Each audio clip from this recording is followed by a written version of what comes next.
All right, Shalom, Israel, Shalom, Shalom. It's Brother Kalakayash. Before I get started, I'd like to give all honor, glory, and praise to the Most High God, Yahweh, Bahashem, Yahweh Shai. Yahweh, who the world inwardly calls God, Jehovah, Yahweh, and all these incorrect pronunciations. But the true name of the Heavenly Father is Yahweh. It means He exists, or the existing one. Who the world ignorantly calls Jesus the Christ, His name is Yahweh Shai, which means He to deliver. The Most High God, Yahweh, sent His only begotten Son, Yahweh Shai, to deliver the so-called Black, Hispanic, Native American man, woman, and child, which are the Hebrew Israelites, the true children of Israel, which the Bible speaks of. Right, that's we're coming back to the fold, waking up to the acknowledgement that they're the lost sheep in these last days. Right, Shalom to the brothers and sisters scattered abroad, and during this temptation, the wiles of and the fiery darts of the spiritual demon Satan. Shalom to the hopeful elect. Shalom to the house of David and the elders that paved the way, right, to show us how to feed the sheep and serve Yahweh Bashem Yahweh Shah. Shalom, shalom, shalom. So the Lord gave me a lesson titled through the Spirit. I don't know what I'm gonna title it yet, but get like Jacob, or remember Jacob in the time of his trouble. Because as you can clearly see, these prophecies kicking off. Like we continuously blow the trumpet. We continuously warn the sheep. Jacob's trouble brewing. Jacob's trouble is brewing. A time of trouble like never before is on the rise, and we need to look back at these accounts of our forefathers and what they did in the time of their trouble. And who other than Jacob, right? So I'm matter of fact, I'm gonna start here through the Spirit. I got some precepts written down. I'm gonna hit them. Lord willing, it's edifying, straight to the point. But I'm gonna hit these precepts. Whatever comes to me through the Spirit, I'm gonna hit them. Isaiah 62 and verse number 6. I have set watchmen upon thy walls, O Jerusalem, which shall never hold their peace day nor night. Ye that make mention of Yahweh keep not silent. And all those of us that be self-proclaimed servants and watchmen of the Most High, we can't keep silent, right? We see the things happen. We see the trouble coming to our people, right? Like when Yahweh Shah looked over the city and wept, he said, hey, look, if you know the things that belong to your peace, right? Hey, roughly paraphrasing, hey, you'll get right, roughly paraphrasing. So when we go out and we see our people, you know, hey, especially like the children of our nation caught up in this madness and wanted to be the next Cardi B, wanted to be the next whatever big Offset, or our young men and young women. You get hardened over time, but it's sad at the same time.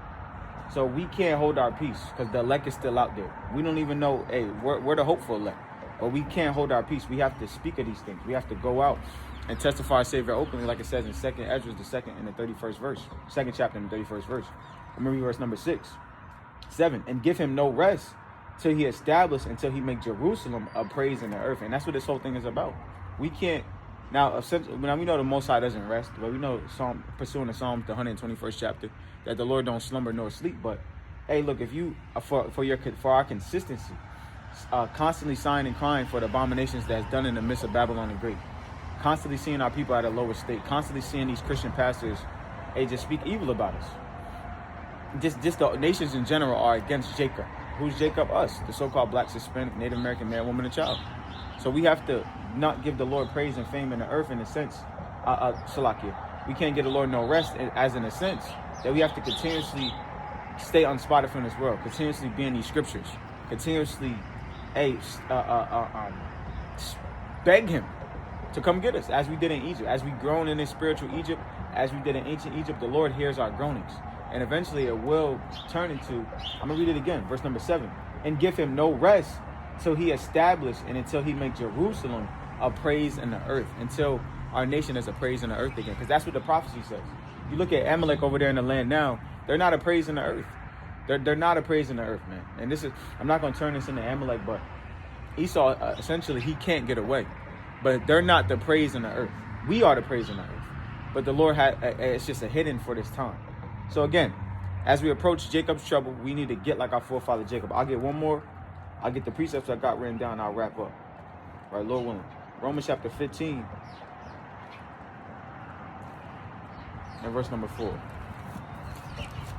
Romans 15 and verse number 4. For whatsoever things were written aforetime were written for our learning, that we through patience and comfort of the scriptures might have hope. So, Lord willing, these accounts we're gonna go through that our forefather went through, it gives us comfort and hope, because we're gonna we go through the same things that our forefather went through. The Lord said in Ecclesiastes, the 1st chapter, is anything new? History merely just repeats itself when we read it in a different translation. So I'm gonna start with Genesis chapter. I'm gonna jump around. Genesis chapter 31. Genesis 31, and I'll start from the top, but I'm gonna jump around. Genesis 31 and verse number from the top. And he heard the words of Laban's son, saying, Jacob hath taken away all that was our father's, and of that which was of our fathers hath he gotten all this glory. And Jacob beheld the countenance of Laban, and behold, it was not toward him as before. And Yahweh said unto Jacob, return unto the land of thy fathers and to thy kindred, and I will be with thee. And Jacob sent and called Rachel and Leah to the field unto his flock, and said unto them, I see your father's countenance, that it is not toward me as before, but the God of my father had been with me. And then we have to know that this man's countenance, because Laban, basically Jacob worked for Laban. When you read the account, go back and read the account. We work for Esau. We're under the hand of Esau. And as we come closer to Esau's systems falling, his countenance is going to change. That pure Edomite is going to come out. That pure devil is about to brew. If you don't believe us, just watch. Just look at the things that he's doing. Just look at their countenance is going to start changing. Just know you've been warned. And just know that we need to lean on these accounts. Continue on. And ye know that with all my power I have served your father. And your father hath deceived me and changed my wages 10 times. But Yahweh suffer him not to hurt me. And in the times we were in, the Lord has not suffered Esau to hurt us. And a part is this ministry. This ministry has been going out for decades now, right? But the time is coming that whoever gets it, the time of Esau feeding you and nourishing you and sustaining you, as you can see, the government shutting down, which is shut down. They're talking about there's going to be no government assistance as of next month. The time of our enemies sustaining us is coming to an end. We have to cleave wholeheartedly to Yahweh Ba'ashem Yahweh Shai, right? Verse number, I'm going to jump around. I'm going to jump to verse 36, right? Verse number 36. Genesis 31 and 30. Hold on, Salakia. I think I wrote the wrong precept down. Genesis 31 and 26, Salakia. 24. And Jacob was left alone, and there, no, I'm going to start 26. And he said, let me go. Oh, that's not what I wanted. Salakia, I wrote the wrong precept down.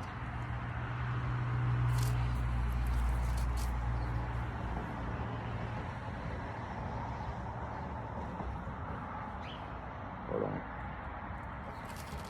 I got 31, 36. Ain't no Genesis 31, 36. Salakia, family. Salakia. Bear with me.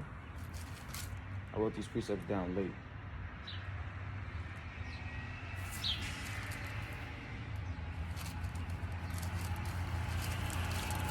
All right. Just when you think you on, 32 and 6. Salakia. 32 and 6. Genesis 32. Oh, that's what it is. I'm looking for Genesis 32, and it's not my sword. You see Satan? Well, anyway, I'm not going to let that deter the lesson. I'm going to go to Genesis 27. All right, I lost my Genesis 32. I'll paraphrase it. Jacob said, look, I served you, right? I served you all this time, and look, you changed my wages these 10 times. I served you 14 years, 7 for Rachel, 7 for Leah, 6 times for your cattle, right? And he said, except the God of my fathers had been with me, right? And you surely wouldn't have let me go. And that's just like we served Esau. And then Jacob ended up leaving. Jacob left, and Laban came to follow him. When we flee, Esau is going to come after us. And we got to know that Yahweh and the angels through Yahweh Shai are going to be with us. Because just like our forefather Jacob, Genesis 27 and verse number 41. Yeah, Genesis 47 and 9. Salakia. Genesis 47, verse number 9. And Jacob said unto Pharaoh, the days of the years of my pilgrimage are 130 years. Few and evil have the days of the years of my life been, and have not attained unto the days of the years of the life of my fathers, and to the days of their pilgrimage. And that's us. We're pilgrims on this earth. And what did Jacob say? Jacob lived to be 120 years old, if I'm not mistaken. Way farther than now. He lived that full life expectancy after the Lord knocked the lifespan down. But he said his years was few and evil. How much more us? But the point I wanted was that we're pilgrims on this earth. Right? We're sojourners here in a strange land. Babylon is a strange land. We read Psalms, the 137th chapter. Hey, what did the scriptures say? How can we sing the song of the Lord in a strange land? By the rivers of Babylon. And when you go into the history of the town that you in, most likely where this water is where our forefathers docked off these ships. We were sold right from wherever you at, whether you be on the East Coast, West Coast. Hey, we were sold right from these very docks. few and evil, sojourners here, we are in this land of Babylon, right? So this place, again, is not our resting place. And just how Jacob fled from the face of Pharaoh, and just how Jacob fled from Laban, is how we're going to have to flee from the face of Pharaoh and be pilgrims in a very short near future in the times we're living in right now. And what did Jacob do? He called on Yahweh. This is the one I really wanted. See, I really wanted, which I don't have in my sword, Salakia. When Esau came, see, I'm in the process of getting another sword, right? But, I mean, hey, brothers be in their sword, right? Pages fall out over time. This Bible 5 years old, so Salakia. But I really wanted when Esau came to Jacob, and look these accounts up. Remember, this is our comfort. This is going to be our stability in the times to come. I wanted when Esau came to Jacob, and the Lord said to, and Jacob prayed and said, look, deliver me from the hand of Esau, for I fear him, lest he come and smite the mother and children, roughly paraphrasing. So Esau is coming. So when Esau comes, when these troops come to a town near you, and this ministry, right, the so-called Black Hebrew Israelites are public enemy number one, the only one we could call on is Yahweh Ba'ashem Yahweh Shai. And the Lord will lift up a standard in that day. Now, however he does it, the Lord's going to do it. We have faith that the Lord will deliver his elect. Us being the hopeful elect, hey, Lord willing, that be us. Isaiah 56. No, it's 59, Salakia. Isaiah 59 and verse number 19. So shall they fear the name of Yahweh from the west, and his glory from the rising of the sun. When the enemy shall come in like a flood, the spirit of Yahweh shall lift up a standard against him. And that's what's about to happen. Whenever you read the account, of when Elijah told Ahab to go to Jezebel, and the spirit of the Lord lifted upon him, and he ran faster than a horse. Or when Samson killed 1,000 men with a jawbone of an ass. Or when David leaped over a wall or bent the bow of steel. Or all these mighty accounts. That was the spirit of the Lord lifting up a standard against the enemies. So it's nothing new. We have to believe this through faith that the Lord could do anything, right? The Lord said he's Yahweh. Is anything too hard for him? We have to believe these words. If not, it's just in vain. If you don't believe these words, you're better off in church. Because before I came out, I seen two Christian women walking by, and they just jabbering. They believe what they say, but it's in vain. Because they believe, Caesar and all salvation for just madness.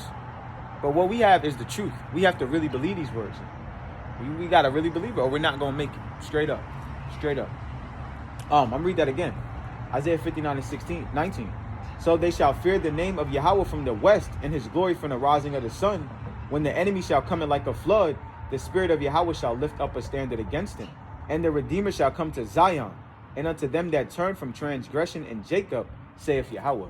So that's plain cut. The Lord's only dealing with Jacob and Zion and the Israelites. Right? It's only a problem it only became a problem once we started acknowledging and finding out that we were the people that the Lord was dealing with and none else. So let me get Psalm chapter 40. I got a couple more. Psalm chapter 140. Psalms 140. Remember, go back and read the accounts of Jacob. All right, Salaki again for not having a page missing on my sword. But go back and read the accounts of Jacob. Look at the mindset of Jacob. Try to tap into the mindset and how the depression that he went through, how he was a hard worker, how he trusted in the Most High, how the Lord increased him, how he had wisdom to deal and flee from Esau. These are the things we have to tap. Now we can't just read the Bible like it's a Dr. Seuss book. We got to really read it and tap into the spirit, because these words, the Lord said himself, Yahushua said himself in John the 6th chapter in the 63rd verse, these words that I speak unto you, they are spirit and they are life. So we have to tap into the spirit. Psalm chapter 140 and verse number 1. Psalms 140 and verse number 1. Deliver me, O Yahweh, from the evil man. Preserve me from the violent man, which imagine mischiefs in their heart. Continually are they gathered together for war. And then what did Esau, P. Hegseth, what did he just change the Department of Defense to the Department of War? And since they have done that, who are they persecuting? You look at Chicago. They're looking for cartel members in Chicago, but they're rounding up so-called blacks, rounding up you Judites. The Haitians is all scattered across. The visas getting eliminated. So you see who the target is. Who we have always been the target. So let me read that. I'm gonna read that verse number 3 again, because that one really hit 2 again. Which imagine mischiefs in their heart, continually are they gathered together for war. They have sharpened their tongues like a serpent, Serpent adders poisonous under their lips. Say, La, keep me, O Yahweh, from the hands of the wicked. Preserve me from the violent men who have purpose to overthrow my goings. And this is things that we should be praying for. The Lord to deliver us from the evil and violent man, which we know it's the Americans, man. The Edomites that the Bible speaks of. Esau, the hairy man, the beast man, the waste man that the Lord is about to destroy from the face of this earth. Right? This is what we have to know. We have to pray that the Lord deliver us and protect us as our forefather Jacob did. So let me get, again, a couple more. Psalm chapter 50 and verse number 15. Psalm chapter 50 and verse number 15. And call upon me in the day of trouble, and I will deliver thee, and thou shalt glorify me. And then look, and the Yahweh, Bashim Yahweh Shai is so beautiful. Us calling on him and him delivering us is really him getting the glory. Because he already said he was going to do it. It's just a matter of believing it. But he said he was going to do it, so he's going to do it. But to those to whom that have faith. That's why the Lord said in Luke the 18th chapter and the 7th verse. Right? The shot of something. I'm just going to get it real quick. Luke 18 and verse number 7. Luke 18 and verse number 7. And shall not Yahweh avenge his own elect, which cry day and night unto him, though he bear long with them? I tell you that he will avenge them speedily. Nevertheless, when the Son of Man cometh, shall he find faith on the earth? So you're not going to be delivered if you don't have faith. When the Son of Man cometh, shall he find faith upon this earth? So we're going to see. We're going to see who got faith. Because at the end of the day, faith, without faith, you're not going to be able to please the Heavenly Father. Jacob had faith. That's why the Lord delivered him numerous times. So we got to have faith like our forefather Jacob. So I'm going to go to Jeremiah 30 and 16. Because, of course, this is what's coming. Jeremiah 30 and verse number 6. I said 16, verse number 6. Jeremiah 30 and verse number 6. It says, Ask ye now and see whether a man doth travail with child. Wherefore do I see every man with his hands on his loins as a woman in travail, and all faces are turned into paleness. At last, for that day is great, so that none is like it. It is even the time of Jacob's trouble, but he shall be saved out of it. So, Jeremiah seen this thing. Everybody was shook. Everybody was terrified. Everybody was on the brink of death. But who's going to be saved out of it? Jacob. Who's Jacob? You so-called black, Hispanic, Native American man, woman, and child.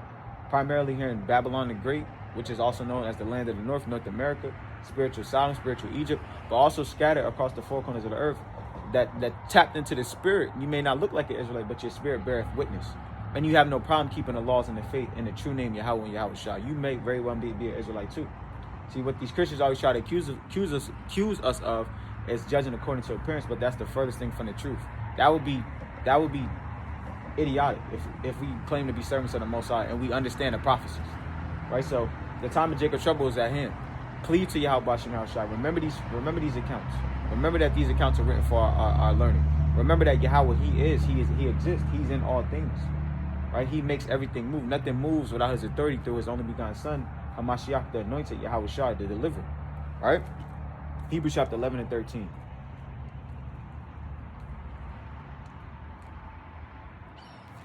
Hebrews chapter 11.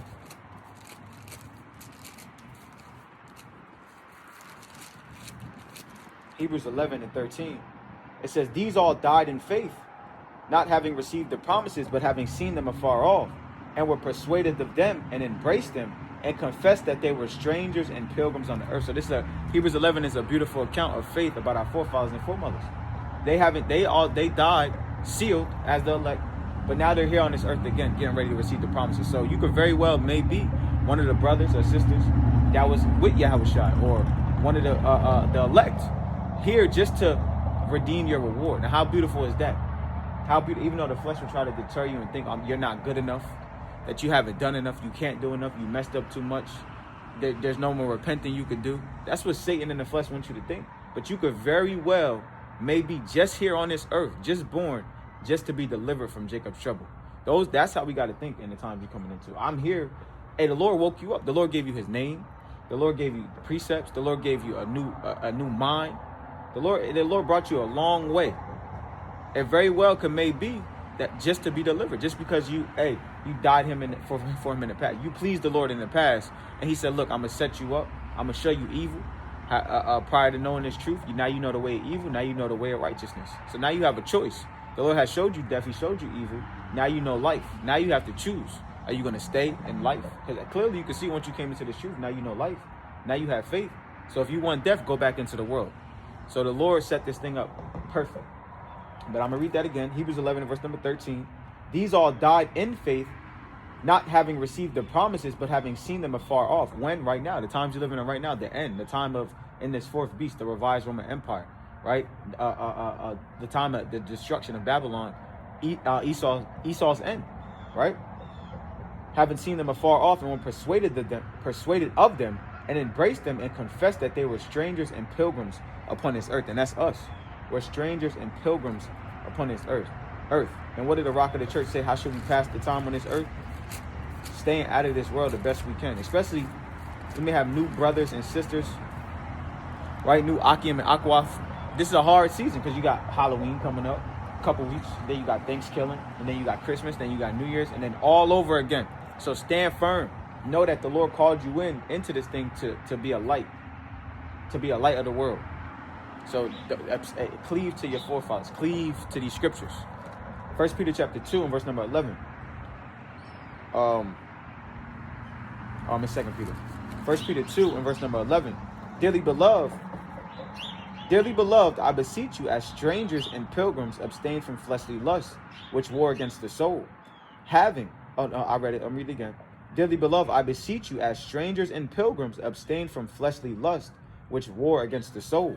Having your conversation honest among the Gentiles, that whereas they speak against you as evildoers, they may by your good works, which they shall behold, glorify Yahweh in the day of visitation. So we got to be examples. The Lord, again, he chose us to be examples, to show the nations how to act, and to show our people that's in the world how to act, to give nobody no excuse. So the Lord woke us up for beautiful things. We cannot upset Yahweh B'Shem Yahushua. We can't let the Lord down. We already did that. We can't let Yahweh B'Shem Yahushua down. Especially knowing that this is coming upon the earth. Again, 2 Ezra chapter 16 and verse number 40. 2 Ezra 16 and verse number 40. O my people, hear my word. Make you ready to the battle, and in those evils be even as pilgrims upon the earth. And we're in the times of them evils. And the Lord said, oh, my people. Who are the Lord's people? You Israelites. You hate it. You despise. The old nation not desire, you so-called blacks, Hispanic, and Native Americans. The true children of Israel.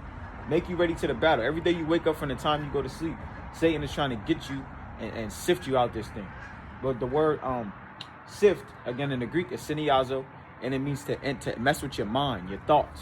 So fight that battle all the way up until the battle of Jacob's trouble, and call upon Yahweh B'Shem Yahushua in the days of evil, and you will be delivered. So again, in the time that we're approaching Jacob's trouble, remember Jacob. And with that, I give all honor, glory, and praise to the Most High God, Yahweh B'Shem Yahushua. Right, until next time, shalom to the elect, shalom.